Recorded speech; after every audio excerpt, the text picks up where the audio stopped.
Good morning. Bonjour tout le monde. Bienvenue à l'Université New York. Welcome to our conference that focuses on both the Indo-Chinese refugee movement 1975-80 and on the launch of Canada's private refugee sponsorship program. My name is James Simeon. I am a Center for Refugee Studies scholar and a member of the Executive Committee for the Center for Refugee Studies and the Director for our School of Public Policy and Administration, Faculty of Liberal Arts and Professional Studies. And my co-chair is Mike Malloy, who is president of the Canadian Immigration Historical Society, a former distinguished Canadian diplomat and public servant with experience in Canadian immigration and refugee programs and policies, and who is a senior fellow at the University of Ottawa, and we're trying to persuade him to become a fellow at McLaughlin College as well. We welcome you to this conference on the Indo-Chinese refugee movement, 1975, 1980, and the launch of the Canadian Private Refugee Sponsorship Program. We are delighted to see such a diverse and distinguished group of participants for what will be, we all hope, a most interesting and informative conference. And we have a short video address from our President, Mahmoud Shukri.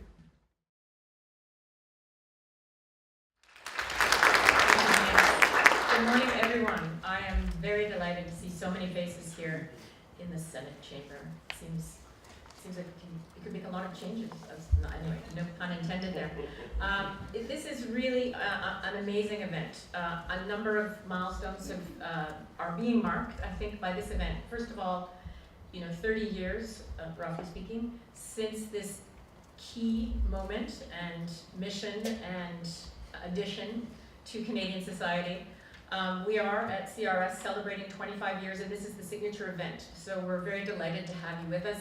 And I think we're even more delighted that the founding director of the Center for Refugee Studies, Howard Edelman, is at the back of the room and making movies as we speak, I believe. And we also have Susan McGrath, director for 8 years until 2012, sitting here in the second row, if you want to catch it during the coffee break. James Simeon, of course, has been an active and interim director at the center. So we're very delighted to have this event. I've been working in refugee resettlement myself, a little bit as a volunteer, but I don't think I can say that, having witnessed the wealth of experience and passion in the room with a few of the participants that I had the good fortune to hear speak. Because this is a really interesting engagement. We've got academics, yes. We've got government and people who are very much part of this. We've got UNHCR, but we've also got the community in the form of people whose families came here to Canada, but also the sponsorship agreement holders, and the association itself, of course, is one of the organizing groups. So thank you to our funders at CIC. We're very grateful for this opportunity. And I just think I'll leave you with I won't leave you with any agenda because they've all been worked out before the conference, but I think this is such an urgent and important moment to be discussing how a movement that was so successful in almost every respect could possibly be consolidated, remembered, and strategically redeployed at a moment in Canada's history where we are seeing the privately sponsored refugee category shrink. We're seeing interim federal health benefits for that group disappear, and we've heard of the blended visa office referrals. You'll hear more about it, I'm sure, in the next few days. But certain values are being placed, and certain groups are being devalued, and this is extremely hard to see when private sponsorship has become, in some ways, a de facto family reunification project or program in the absence of one. We have seen the rise of the bogus refugee. We need concrete, verifiable, evidence-based research to counter this discourse, which is not necessarily based in fact, but is becoming part of the Canadian imaginary. And we need to be able to combat that. So with those few words, I wish you a wonderful conference. Thank you for coming. We're very glad you're here.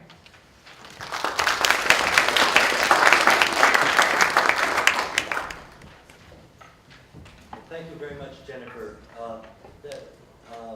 We'd like to thank York University's President Andrew Shukri for his support, and of course, we're very grateful to Jennifer for deploying the resources of the Center for Refugee Studies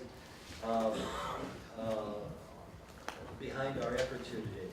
We are very pleased to welcome here today Dean Martin Singer of the Faculty of Liberal Arts and Professional Studies. And also we'd like to acknowledge the presence of Mr. Udo Jans, Director of UNHCR's office in New York, Furio De Angeli, and Micah Casasola of the UNHCR's office here in Canada.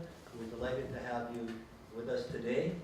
I'm also really thrilled that Mr. Richard Scott, a long-term veteran of the International Organization for Migration, which was our huge operating partner during this operation, is here today to represent that organization. And we are really pleased that Derek Deans and Anna Wong from Citizenship and Immigration's Refugee Affairs branch are here as well. We're delighted as well to see so many representatives of the Sponsorship Agreement Holders Organization here. You are the true heirs of what we're going to be looking at over the next few days, and we hope that the examples of the past are going to help us to strengthen the sponsorship movement going into the future. I guess I would like to, yes, James, please. So let's begin by saying a few words about the origins of this conference itself, how it came about, and its unique focus. About this time last year, Mike Malloy came to the Center for Refugee Studies to give a talk on the 40th anniversary of the Ugandan refugee program. I took Mike to lunch, and he told me about his initiative with the Canadian Immigration Historical Society, which was planning to produce a book on the role of the women and the men in the former Department of Employment and Immigration in the movement of the Indo-Chinese refugees to Canada between 1975 and 1980. The book combines archival research and the memoirs of former officials, and many of them with us today, who worked on the movement in Canada and abroad. The book's release will coincide with the 40th anniversary in April of 2015 of the fall of Saigon. The Canadian Immigration Historical Society hopes that this will inspire others involved in the movement, particularly former refugees, sponsors, academics, community leaders, and others to produce complementary books. And in time for the 40th anniversary in 2019 and 2020, the big refugee movement of 1979-1980, when so many ordinary Canadians formed private sponsorship groups to help refugees move to and settle in Canada. When I told Mike about this year marking the 25th anniversary for the Center for Refugee Studies, that grew out of the Indo-Chinese Refugee Documentation Center that Howard Edelman established following the Operation Lifeline here at York University in the late 70s, we both agreed that it would be a good idea if we held a joint conference. And in fact, this would be an ideal time with respect to organizing this and co-hosting the conference. So from the start, we decided the conference should have a number of specific objectives.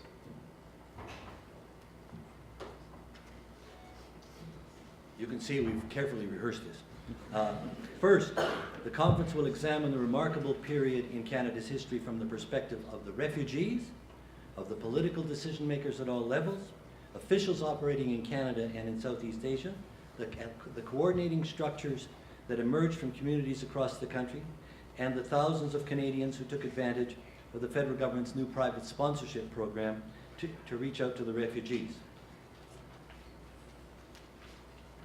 The second objective, the conference will provide an opportunity to reflect on the state of the refugee sponsorship system today. Because of the importance of the sponsorship program then and now, we invited Brian Dick, who's with us here today, the chair of the Canadian Council for Sponsorship Agreement Holders, to join the project. The process of looking at the sponsorship program actually began yesterday with a small workshop that involved a number of the sponsoring groups, service providers, officials, and academics. Brian Dick actually chaired that pre-conference workshop, that featured Paulette Johnson with the Catholic Archdiocese of Edmonton, Derek Deans with CIC Refugee Affairs Branch, Michael Casasola with UNHCR Canada, Tom Denton with Hospitality House, Winnipeg, Manitoba, and Rose Decker from World Renew. We looked at a number of different questions, and I'll just summarize a couple of these for you.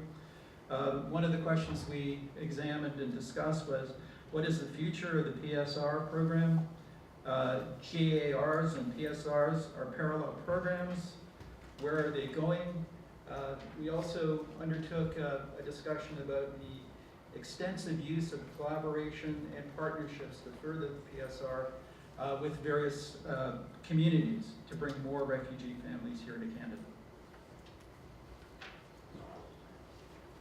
Our third objective coming out of this conference and looking forward, it will be that this conference will serve as a launching pad for a complex process that will include the establishment of a research agenda and the organization of an online archive dedicated to the Indo-Chinese refugee movement. Flowing from our conference will be the creation of audio-visual and educational tools to preserve, enlighten, and draw inspiration from the experiences of the refugees, the policy and operational legacy, and the personal recollections of those who were involved. As we witness a new wave of refugee tragedies in the waters of the Mediterranean, yesterday I heard an astonishing figure that something like 20,000 people perished over the last few years in efforts to get from Africa to Europe in the Mediterranean waters. The experiences of the past seem disturbingly relevant today.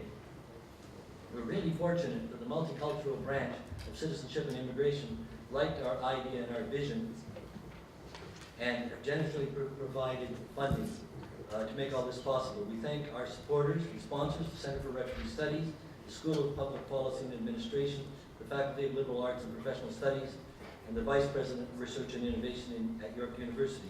We'd also like to thank the University of Ottawa's Graduate School of Public and International Affairs for the preliminary research on the project. Okay. One of the critical decisions we made was that this conference would not be about passively listening to learned papers from researchers, but would be about learning firsthand from those who were there. What makes this conference unique is that the majority of those of us in the room right now were involved in very direct, personal, sometimes professional ways in the Indo-Chinese refugee movement. And we are here to learn from each other. The time for papers will come later. Over the next few days, we will hear directly from the men and the women who lived the terrible events that prompted them to risk their lives in hopes of a better future somewhere else for themselves and their future. We'll hear from the political decision makers who opened the door the doors of Canada to 60,000 new citizens. We'll hear about the experiences of the young, currently not so young, visa officers sent out to Southeast Asia to organize a movement of those 60,000 people to our country. And we will learn about the institutions that were created by local leaders and members of civil society to coordinate the sponsorship and the integration of refugees at a community level. We'll learn about the remarkable cooperation that characterized relations between NGOs, faith communities, community organizations, and officials and political leaders from our municipalities, our provinces, and the federal government. And we will learn about the first contact between the new refugees and their Canadian sponsors. It was a unique time, it was a unique experience, and it deserves to be better remembered as part of our nation's history.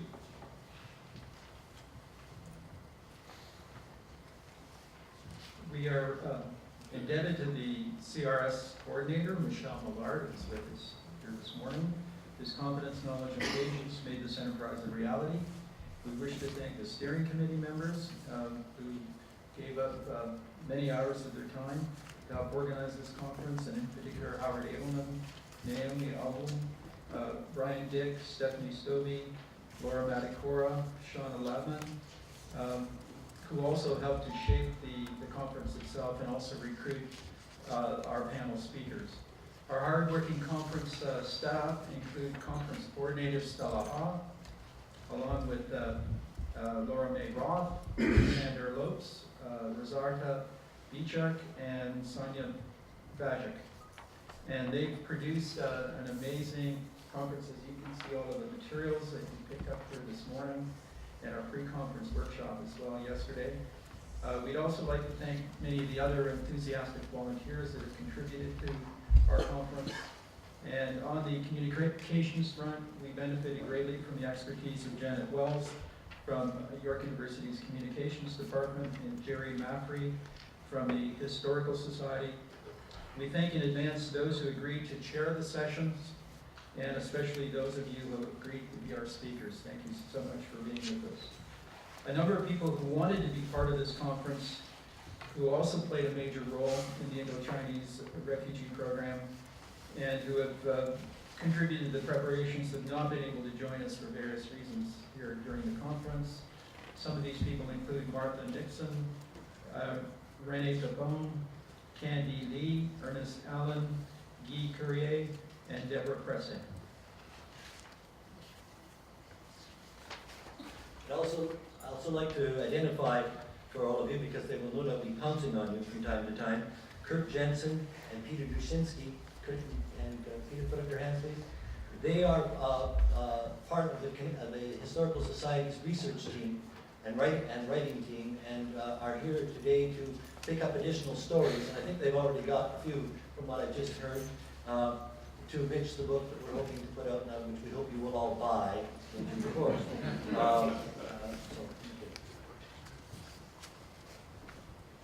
So you can see that there are a number of cameras in the room, and that we are video recording the proceedings for this historic conference. And one of the things I need to point out to everyone here is that if you do not wish to be filmed, please let the conference organizers and staff know, and we'll ensure that you do not appear on camera during the filming. So we're very excited by all of this that's happening. Howard is engaged, as many of you know, in launching an oral history project related to this particular conference and the broader project itself. And yes, so we will be producing a number of videos as well as hopefully a full-length documentary in due course.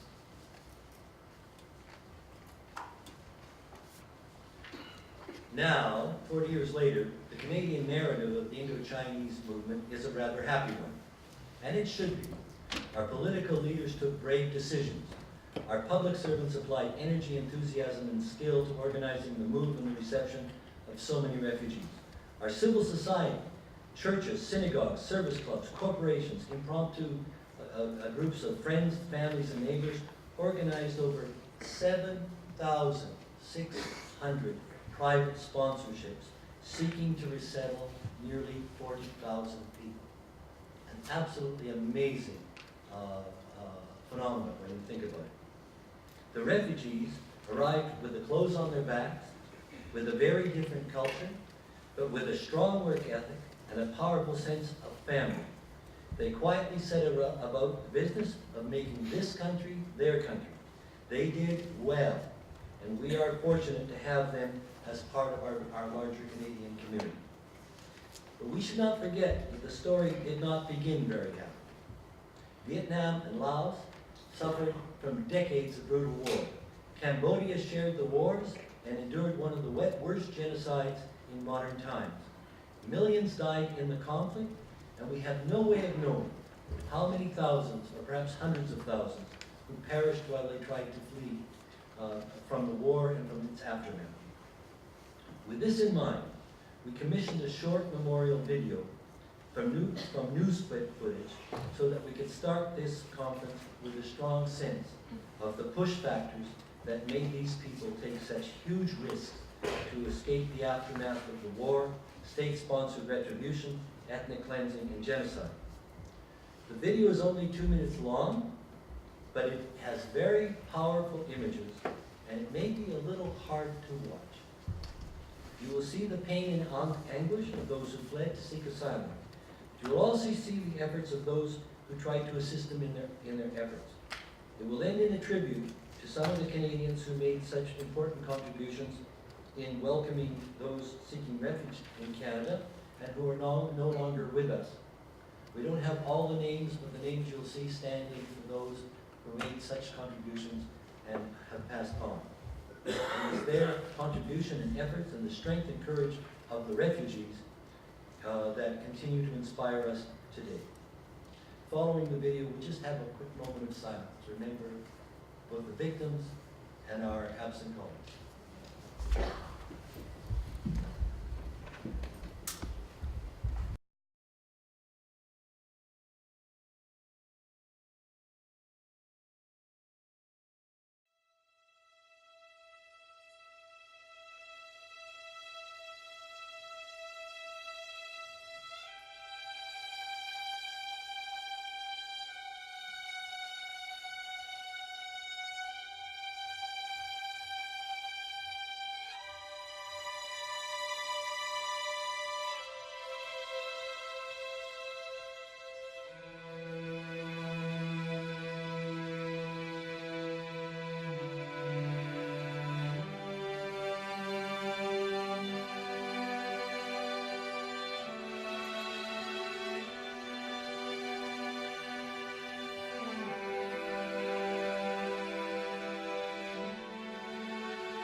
We'll be moving on to the first panel, the first presenter.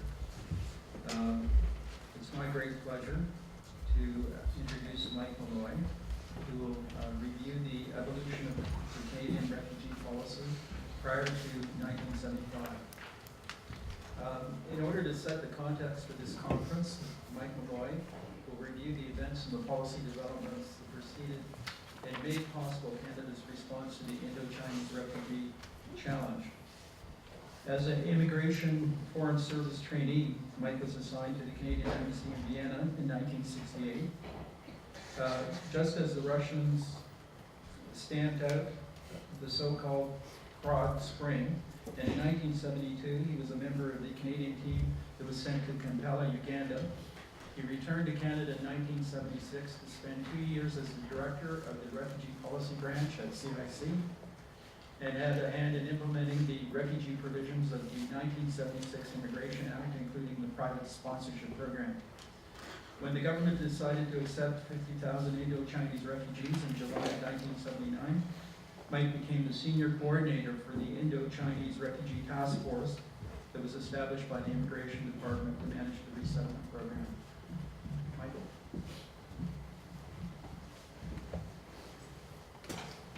I'm afraid you're going to hear a lot from me today, and I apologize for that in advance.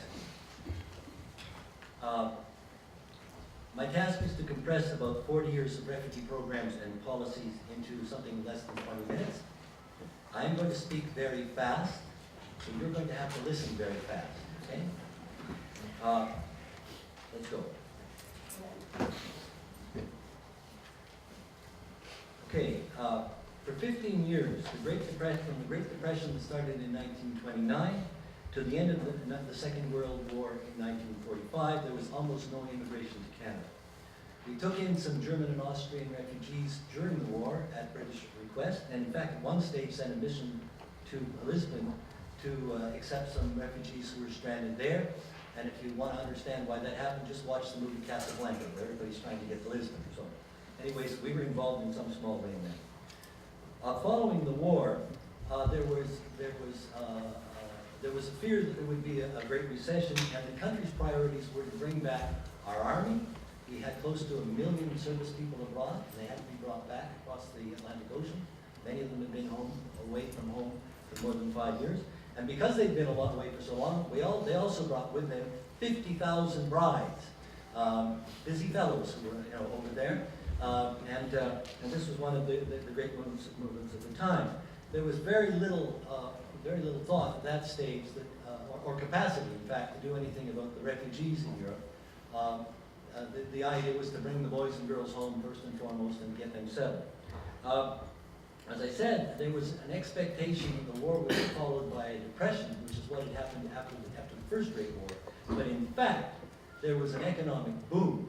And despite the return of so many soldiers, sailors, and airmen, severe labor shortages almost immediately appeared. And by 1946, it got so severe that the government agreed to bring in 4,000 Polish veterans, mostly guys who fought inside the Canadian Army during the war, on the understanding that they would go to Canadian farms for a year after their arrival.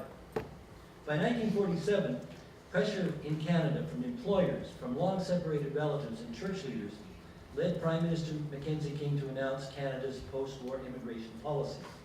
It's quite notorious today for asserting that Canadians didn't want the population to change in any way, and therefore there would be no significant immigration from the Orient. People castigate King, but I suspect he was reflecting popular policy. Canada was a very different country at that stage. What is often forgotten from that speech is that King acknowledged that Canada had a moral obligation to assist the displaced persons in the refugee camps in war-ravaged Europe, and that Canada was going to do something about it.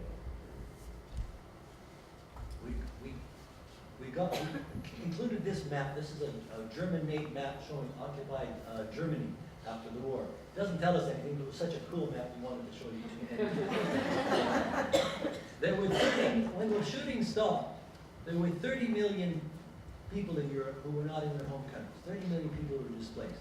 Now, within the year, almost all of them got home, one way or another, usually through the help of something called the UN Relief and Rehabilitation Agency. But when that was over, there were well over 1 million people stuck in displaced person camps, DP camps as they were called in those days, mainly people who didn't want to return either to Russia or other parts of the Soviet Union or any of those countries that were under occupation by the Russian army. The vast majority of them were in camps in Austria and Germany, but there were people scattered around Europe in other camps. Within weeks of King's speech, Canada dispatched what was called the Canadian Government Immigration Mission to Germany.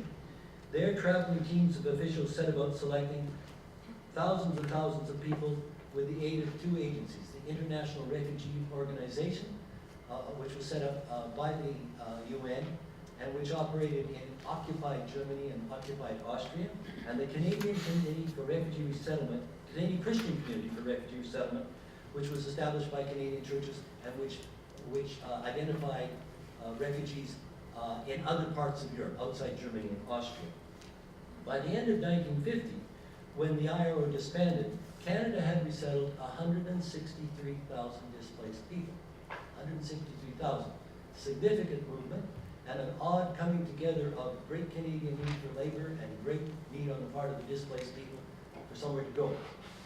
The Americans took more, in fact, but per capita, we took by far the largest proportion. 1951, moving right along, was a pivotal year in the world's efforts to deal with the refugee issue. The UN Refugee Convention, UN Convention on the Status of Refugees, which at that stage focused on refugees created by events in Europe and prior to 1951, was tabled for signature. The Office of the UN High Commission for Refugees replaced the IRO. And since the Soviets were intent on blocking resettlement of refugees away from Europe, they thought that they should all return to the loving arms of Mother KGB. The Western government set up an organization that was originally called the Intergovernmental Committee for European Migration to act as the logistical arm of the resettlement effort. And IOM, the International Organization for Migration, is that organization today. Canada did not sign on the Refugee Convention, partly out of fear of control over who would come to this country, and partly because when you look at the convention, it really applied to people crossing, in those days, it applied to people crossing frontiers in Europe. At a happy stage of our existence, there weren't many people crossing our borders from facing oppression. So they just decided they didn't want to have anything to do with it.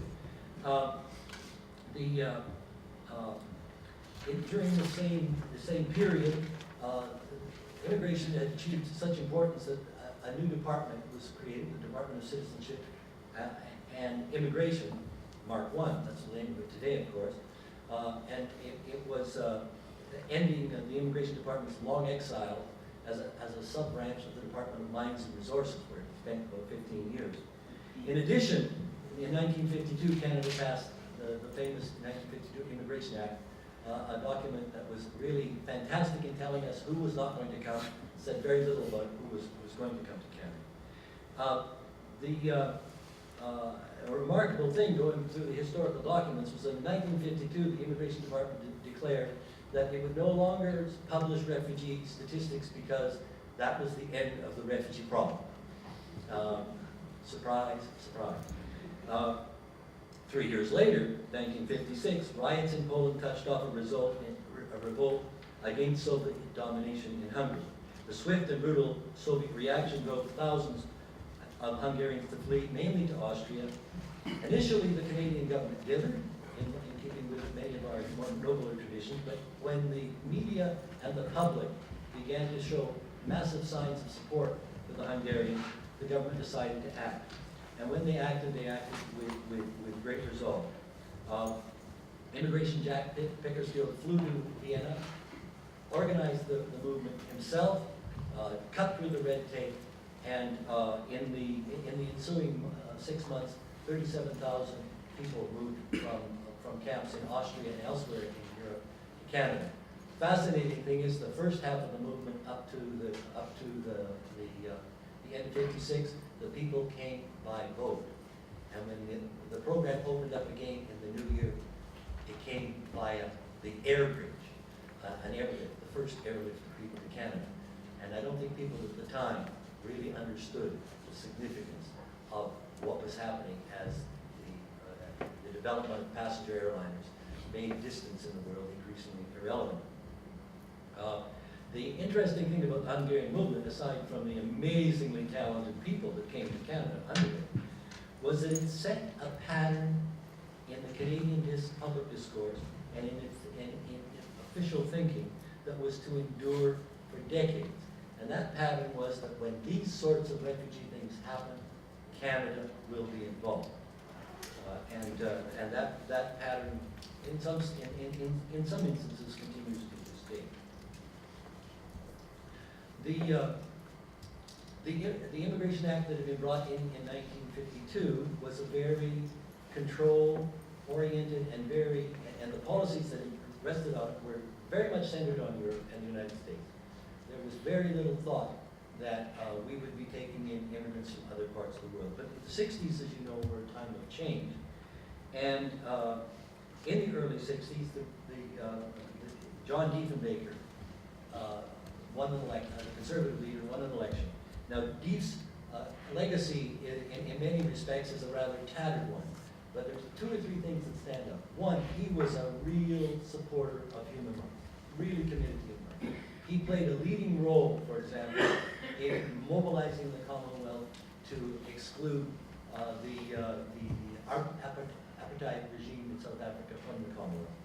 But in the process, he rubbed shoulders with many of the new Commonwealth leaders who said, well, this is all very right, Mr. Diefenbaker, but what about the fact that our citizens from the non-white Commonwealth can't come to your country? Now, in addition, Diefenbaker championed the passage of the Canadian Bill of Rights. And when you looked at the Canadian Bill of Rights, and when you looked at the racist immigration policies, they were mutually exclusive. And so, Diefenbaker and his Minister of Immigration, Canada's first female immigration minister, Helen Fairclough, introduced new immigration light regulations in 1962 that quietly removed most of the racial barriers to immigration to Canada. And they announced that qualified immigrants, regardless of race, color, or national origin, could apply to come to Canada. It's interesting to note, we took these steps 20 years before the Americans and Australians followed. So, in a certain sense, we were out ahead. But there was a strong sense in Canada during that time that even with this change of regulations, we needed a new law. The 1950 regulations were really looked backwards to the 30s, and before that, Canada was a confident, expanding country, and we had a position in the world. We needed a better Immigration Act. The first step in that was a white paper that was published, that was released by the government in '66, which called for stronger links between immigration and Canada's labor market needs, but also said that, first of all, we needed specific legislation or rules for refugees because of their particular circumstances, and suggested that Canada needed to accede, at long last, to the '51 Refugee Convention. A couple of years later, or actually a year later, the government came out with the famous point system. It for the first time made it possible to look at refugees in Bangkok, or immigrants in Bangkok, or immigrants in Birmingham, and screen them against the same set of criteria. It was the tool that made the universalization of Canada's immigration policy really universal. Once that was in place, we could say that people everywhere were being assessed against the same criteria. What's important about those 67 regulations, and is often overlooked, is embedded in the regulations was the notion of discretionary authority. The discretion, and that authority said that a visa officer who looked at the points and felt that the points did not actually reflect a person's chances of settling in Canada could overrule the system in a rather simple way by simply writing it up and having his supervisor endorse it. This was this discretionary authority was not something that was remote or difficult to do. In those days when we were interviewing people, there was a form, and you had the points at the top, you had a personal assessment, and the last huge box at the bottom said, do you wish to exercise your discretionary authority? So it was embedded in the process that officers could override the system where the rules were not, where the points didn't reflect the true reality. This became very important, as we'll see, over the next 10 years for the refugee program. In 1968, we had a replay of the Hungarian problem when the Prague Spring, an attempt to put a human face on communism, upset the overlords in Moscow, and once again the tanks rolled in to a European capital. The Czechs were a little more discreet than the Russians. They didn't put up a fight, so the casualties were significantly less, but an awful lot of people left that country, and I'm proud to say that that's where I came in, because I was a junior trainee sent to Vienna 3 days after the invasion, and I actually interviewed some of the first refugees, and a senior officer came in to identify look at my technique, and the next day I was carrying files, and the day after that I was put in a closet, in a chair in a closet, and a table was in front of me, and myself and another trainee who had joined me, Doug Dunnington, spent the next 4 weeks signing visas. The boss said to us, I understand you can write your name, you're perfectly qualified to do this. And a lot of Czechs think I had a lot to do with their coming to Canada because my signature is on their visas. I tell you, I had very little to do with it. I just sat all day and signed. I came with a very long signature. I left with a very short one. In that movement, we brought in 12,000 people, and they're probably the only refugees we ever saw, the majority of whom were carrying tennis rackets. That's another story. Now, change was going on, and a couple of things were happening. In 1967, the Refugee Convention, which, as I said earlier, applied to Europe and European created issues and European refugees, was modified by something called the 1967 Refugee Protocol, which took away those barriers. So just as Canada was thinking about taking its refugee program out into the world, the Refugee Convention became truly global in scope. Two things that happened together. And as a result, in 1969, Canada ratified the convention and protocol.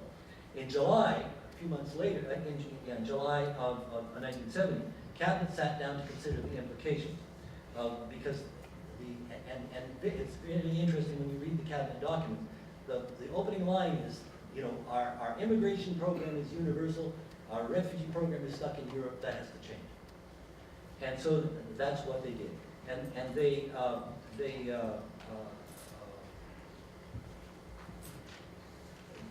made three, in addition to saying that we're going to move it out, they made three important decisions. First of all, they decreed that the convention definition would now become Canada's definition. Second, they said that the point system would be used, but they included a long lecture to visa officers about the importance of their discretionary authority to be exercised because of all the extra help available once a refugee arrived in Canada.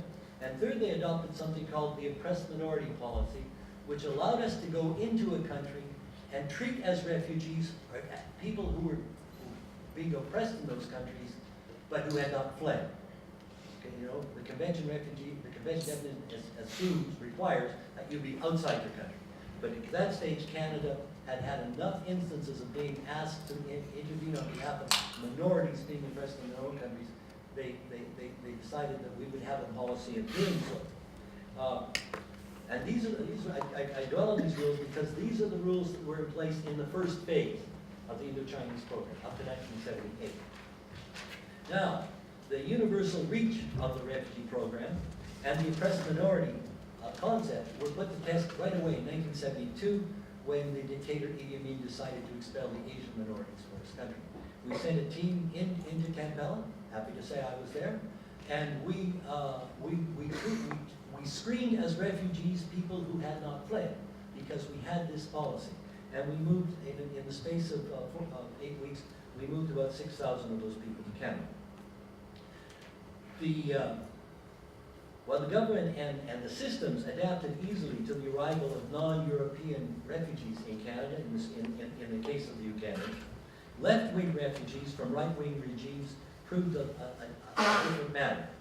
1973, what was the government's perceived initial reaction to the victims of a military coup in Chile caused outrage among human rights groups when an ambassador injudiciously referred to the left-wing activists in Chile as communist riffraff or something like that. Didn't get us off to a very good start.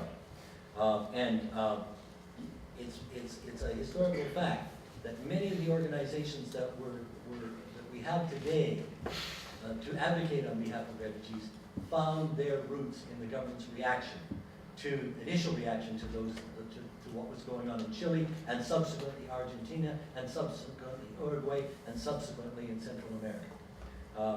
Nevertheless, despite this, Canada resettled 70,000 Chileans, and including some that 7,000. Laura May knows that whenever I say a number, she has to double check it. 7,000 Chileans. And we used the whole toolbox for that one. Those that were fled to Argentina were dealt with as convention refugees.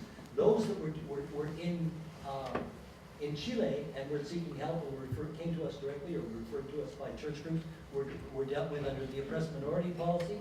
We also set up a special program for political prisoners and moved 200 people out of prisons to Canada along with their families. And it wasn't very long before others started showing up at our borders and declaring asylum. So we kind of were operating on 4 cylinders for the Chileans. Now, by about this time, there was a growing public perception that the Canadian larger immigration program was out of control. And I won't go into all the details, but there was a provision in the '76 Act that said, it was called the NIO, Non-Immigrant Application for Landing provision, which said anybody who shows up in Canada as a visitor can apply for admission of the point system, which is fine. And then if they're refused, they can go to the new Immigration Appeal Board. Well, this was like leaving the candies on the front porch and expecting them not to be taken. Within 3 years of that, the IRB was backed up for 10 years. And we were beginning to see charters being organized from all over the world where people would arrive at Dorval Airport in Montreal and come off the plane saying, I appeal, I appeal, I appeal. And eventually this resulted in a mutiny among immigration officers at Dorval Airport, which shook up the government. And Trudeau fired the minister of the day and brought in a guy by the name of Bob Anders. Anders was a tough veteran, pragmatic guy, very smart, from Thunder Bay. And he said and they agreed that first of all, the mess had to be cleaned up, and then maybe it was time to move on the new Immigration Act. Andrus closed the legal loophole, then offered an amnesty that allowed about 39,000 people caught in the queue a chance to stay in Canada, and then launched probably the most comprehensive consultations that have ever taken place on Canadian immigration. A call for papers that resulted in almost 500 submissions, a green paper that was circulated, what Bob Andrus called the Dog and Pony Show, where he took a joint Senate Commons committee to 35 cities in Canada for hearings. That in itself brought in another avalanche of papers, and I'm told by those who were there, it also brought out a lot of weird people, many of whom wanted everybody who wasn't white sent back, and others who wanted all the borders torn down and Canada open to the world without any rules whatsoever. These sort of opinions at both ends of the pole drove all the members of Parliament into the middle, and as a result, and created a kind of consensus, and the Act was passed in '76. Now we're going to see two things interlocking here, because in '75, in the middle of this process, of course, Saigon fell. So we're trying to reform our immigration program, and Saigon falls.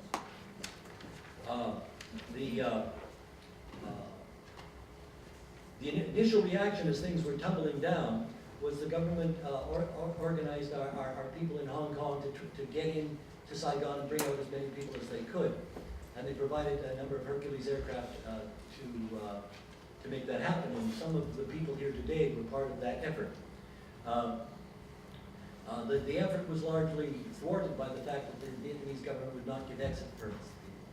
But it's the period of time when, for example, the famous Bayview era took place. Anyways, the walls came tumbling down, and as the communists closed in, 140,000 people escaped from Vietnam, mostly rescued by the U.S. Navy and transported first to Hong Kong. We have people here that were involved in that. Oh, God bless you. Then to Guam, and then to camps in the United States. And we have people who were involved in all those things in the room today. The Indo-Chinese community in Canada, which was very, very small at the time, was extremely effective in drawing their anguish to the attention of the government. And the first thing the government did is said, we will get your relatives out, come hell or high water. They kept the immigration offices open around the clock in Montreal and allowed people to put in their applications. The telexes bearing those sponsorships came into Hong Kong at such a rate that the communicators stopped cutting the individual messages off and simply delivered rolls and rolls of sponsorships down to the visas, the poor, unfortunate folks in the visa station that had to cope with it. Since we couldn't get the people out, the Hong Kong office invented what was called the Promise of Visa letter, which was a letter that was sent to people in Vietnam, to over 7,000 heads of family, representing perhaps 14,000 people, saying, if you can get this letter and yourself to a Canadian office anywhere, we will honor the sponsorship. In addition, at the request of the Americans, Canada added to the family relocation initiative a commitment to take 3,000 people, 2,000 from the camps in the United States and 1,000 from elsewhere. That was our initial reaction. One of the interesting things is that during this time, the minister of the day, Bob Andrews, moved from his wonderful office on the 11th floor of the Burke building down to the 2nd floor, where the operational immigration people, the Foreign Service and the recruitment selection gang were, kicked the director of operations out of his office and set up in there so that decisions could be made on the spot. No memos upstairs, no briefings upstairs. Andrews was sitting in the middle of it, making decisions and doing authorization. And I'm told when the order came for the Hong Kong, our gang in Hong Kong to intervene, it was as a result of the minister picking up the phone and calling Charlie Rogers, who was the officer in charge at that time, who wanted to be with us today, unfortunately couldn't make it, and told him, Charles, get your butt over to Saigon and start bringing people up. So they were really involved. The unfortunate thing of this particular episode, of course, was the arrival in Canada of a gentleman by the name of General Quang. General Quang was a name that the Canadians had heard of. Whether he was as bad as his press, or as the rumors said it was, didn't matter. The reaction of Canadians to his arrival, the media and the opposition, was ferocious, and as a result, people immediately lost interest in the Indo-Chinese refugee. One of those weird things that happens where a single case can, like a drop of vinegar going into a bucket of milk, changes the whole atmosphere. And the Canadian the political level and Canadians in general lost interest in the movement. Now, going back to the intersection, the 1976 Act actually took 2 years to implement. And so it starts after the first wave and it ends just before the second big wave. In that interim, the residue of Canada's refugee policy on behalf of those people rested mainly on our office in Singapore. And we had 2 consecutive 2-person teams whose story has not been told, but whose story we will tell. And this little group of people, these little duos of people, covered everything from Thailand to Indonesia. And in the course of the next 2 years, they moved 2,000 people. It was really at a time when there was no infrastructure to support them, when there was nothing happening. These hardy souls traveled wherever there was a rumor of a Canadian relative, they would go and pick them out and pick up a few more beside.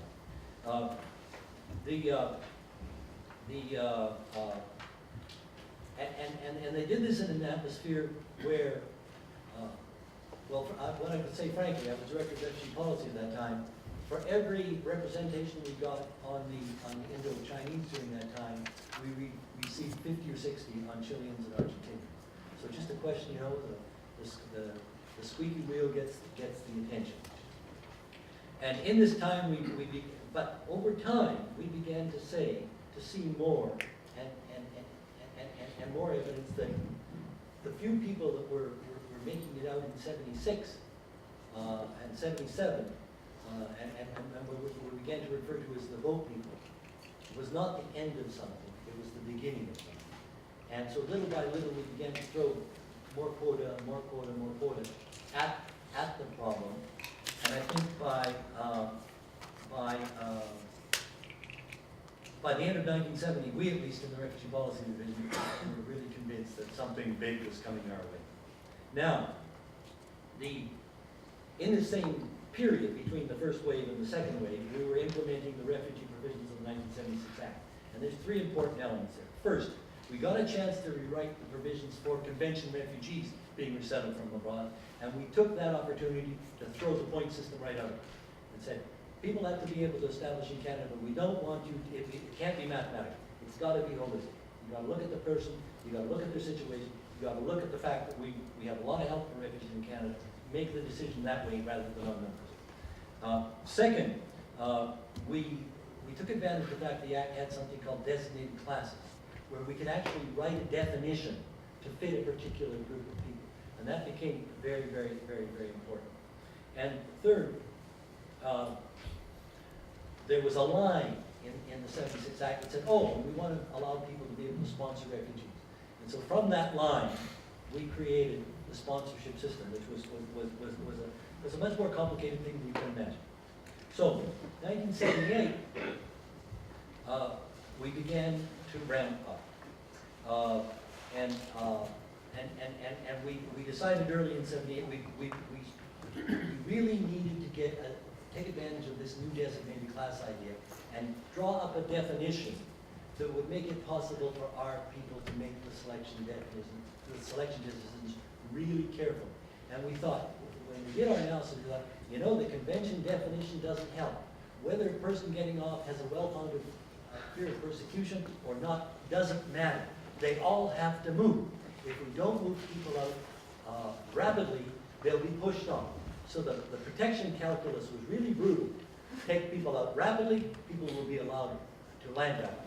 Don't take people out rapidly, boats will be pushed off. It was as simple as that. So we said, we went to the ministry and said, we want a simple definition and simply encapsulate these people who have left this country at this time and have nowhere else to go. That's our target. The government agreed, and that came into effect in December 1978, just in time. In November 78, of course, we had the High Hall, where a boat chartered by a business group loaded on about 2,500 people and set off to find asylum for them. It ran into a lot of trouble, ended up anchored off the coast of Malaysia.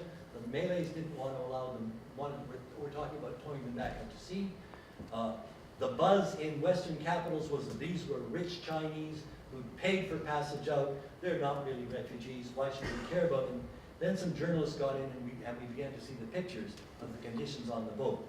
And we had at that time a minister by the name of Bud Cullen, and Bud took one look at that and cut through the crap, if I may use the diplomatic term, and said the humanitarian needs outweigh everything else, and he ordered our little team in Singapore to go and bring out 600 people, which they did. How are we doing? Got a couple of minutes more. Okay, well, we're almost there.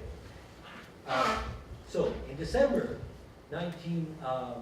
anyways, the importance of this particular episode, the High On, was that it sensitized Canadians and the media, and most importantly the government, to the fact that there was a big crisis brewing out there. And that happened in November. In December, the government had to decide on the first annual refugee plan.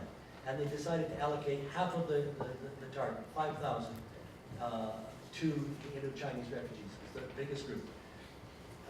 Taking the fact we'd already, by then, absorbed 9,000. In the same month as that target was set, the same month the designated class came into effect, is the month when the UNHCR called the first consultation on the problem in Geneva.